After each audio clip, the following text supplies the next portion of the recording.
મિત્રો, હજારો દર્દીઓને ગોઠણના દુખાવા આ વનસ્પતિએ દૂર કર્યા છે. ગોઠણના દુખાવાની આજે તમને હું એક મફતની દવા બતાવું છું. તમને જે વનસ્પતિ દેખાય છે ને તેને હિન્દી અને સંસ્કૃતમાં મિત્રો બબૂલ કહેવાય છે. ગુજરાતીમાં આપણે એને દેશી બાવળ કહીએ છીએ. જ્યારે આ વનસ્પતિનું લેટિન નામ છે એકેસિયા અરેબિકા. તમારા વિસ્તારમાં કદાચ કઈ અલગ નામ હોઈ શકે.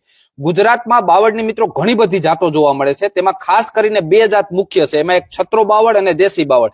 આ બે છે ને સરખી લાગતી જાત છે. એમાં હું અહીંયા સિંગનો એનો ફોટો મૂકું છું. સિંગ થી બે અલગ પડે છે. આપણે એનું ફળ છે ને એનાથી બે અલગ પડે છે. આપણે દેશી બાવળની સિંગ વાપરવાની છે. અત્યારે તેની સિઝન હોય છે અને ગોઠણના દુખાવાનો હવે તમને પ્રયોગ આપું છું. મિત્રો, આપણે દેશી બાવળની કાચી સિંગ લેવાની છે કે જેમાં બી પણ કાચા હોય અને એનું ફળ જે સિંગ છે એ પણ કાચું હોય. આવી બે સિંગ લઈ અને તમારે જેટલી સિંગ જોતી હોય એટલી લઈ લેવાની અને ઘરે સૂકવી દેવાની છે. છાંયે સૂકવવાની છે. ક્યારેક થોડોક તડકો આપવાનો છે એટલે એ કાળી ન પડે અને જેવી છે એવી જ રહે. પછી સુકાઈ જાય એટલે એનો એકદમ મિક્સરમાં પાવડર કરી નાખવાનો છે. જેટલો પાવડર બને ને એટલી એમાં સામે દેશી સાકર આવે છે, એને ગાંગડા સાકર કહેવાય, એનો ભૂકો કરી અને મિક્સ કરી દેવાનું છે. એટલે દવા તૈયાર થઈ ગઈ. હવે તમારે સવારે નરીણા ઉઠી અને 1 ચમચી સવારે લઈ લેવાનું છે સાદા પાણી સાથે. 1 ચમચી દરરોજ લેવાનું છે.